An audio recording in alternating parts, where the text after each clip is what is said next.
सासू माँ की शिक्षा। हाय राम! जैसे ही बहू रसोई में गई, सासू माँ का आवाज आ गई, बहू कढ़ी मत बनाना, पापा को पसंद नहीं है। और ये सुनते ही बहू का मूड खराब हो गया। शादी के 9 सालों में एक भी दिन ऐसा न गुजरा होगा जिस दिन सासू माँ ने शिक्षा न दी होगी। बहू ऐसे झाड़ू दो, बहू ऐसे पोछा लगाओ, बहू कपड़े ऐसे फैलाओ, अरे बहू तुम किचन बहुत गंदा करती हो, ऐसे खाना पकाओ, देखो ये नमक का डब्बा तुमने यहाँ रख दिया, तुम तुरंत उसे सही जगह पर क्यों नहीं रखती, न जाने क्या क्या।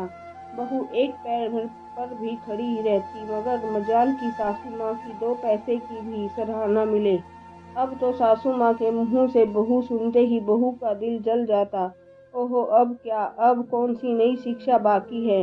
मगर वो कुछ न बोलती। कई बार सासू माँ विभिन्न प्रकार की शिक्षा देती। देखो बहू, माँ बाप का दिल अगर बेटे के हाथों दुखता है ना तो श्राप मिलता है। देखो बहू, सास ससुर को दुत्कारते से बेटे को अलग करने से भगवान भी माफ नहीं करता है। ससुराल में बहू को सबकी सेवा करनी चाहिए, ढंग से कपड़े पहनने चाहिए, बहू को सिंदूर मांग भर कर लगाना चाहिए।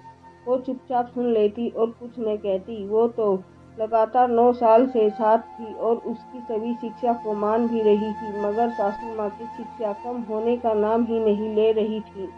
उसका दिल कई बार कुछ कहने को कहता, मगर सासू माँ की कैंची नुमा जबान के सामने उसकी क्या बिसात थी। उसकी 3 नंदे थी, तीनों अलग अलग शहरों में रहती थी, तीनों अपने पति और बच्चों के साथ रहती थी। किसी के सास ससुर ननद देवर साथ नहीं रहते थे।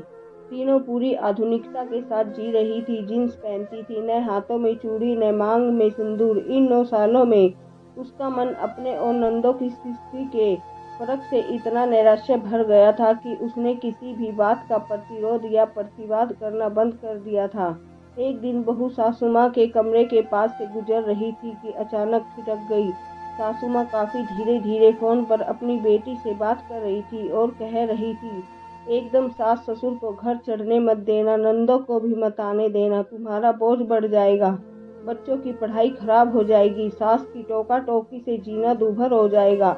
अरे पति जब भी बोले कि माँ को बुला लेते हैं तो तू भी ससुराल 15 दिनों के लिए चली जा और मिलकर आजा, पति की भी प्यारी बनी रहेगी और ससुराल में देवरानी सारा काम भी कर देगी। ये सब सुनकर तो मानो बहू के पैरों तले जमीन खिसक गई। अब उसने सासू माँ की दोहरी शिक्षा को समझा। वो चुपचाप अपने कमरे में चली गई और सोचने लगी कि जब से शादी करके आई है तब से उसने और उसके पति ने एक सांस भी खुलकर नहीं लिया।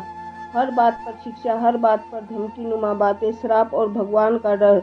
उसने अभी तक अपनी मर्जी से एक साड़ी भी नहीं ली थी। इतनी शक्ति, ओहो सासू माँ, काश आप मेरे अंदर भी झांक कर देखती। उसे बहुत अच्छे से पता था कि उसका पति सासू माँ का शिक्षा सुनकर इतना दब्बू हो चुका है कि वह तो मालूम होने पर भी चुप्पी साध लेगा, लेकिन वो क्या करे। सिर्फ सास ससुर पति ननद, उसके पति बच्चे, सेवा और उसके जीवन का क्या। उसने सोच लिया घर के हालात ऐसे हैं नहीं कि एक दिन झगड़ा करे और सब सुधर जाए, लेकिन सासू माँ की दोहरी शिक्षा अब और नहीं सुनी जाएगी। उन्हें भी नई शिक्षा ग्रहण करनी होगी। वो इसी उधेड़बुन में थी कि सासू माँ ने आवाज लगाई, बहू जरा पैर दबाना। और बहू ने पहली बार कहा, माँ जी मेरे पैरों में भी बहुत दर्द है, आज नहीं दबा पाऊंगी। सास हद पर सी देखती रही, बहू को क्या हुआ है, इतनी हिम्मत की मना कर दे। बहू ने गहरी सांस ली और सोने चली गई और सासू माँ की हर दोहरी शिक्षा का तोड़ प्यार से निकालने के बारे में सोचने लगी।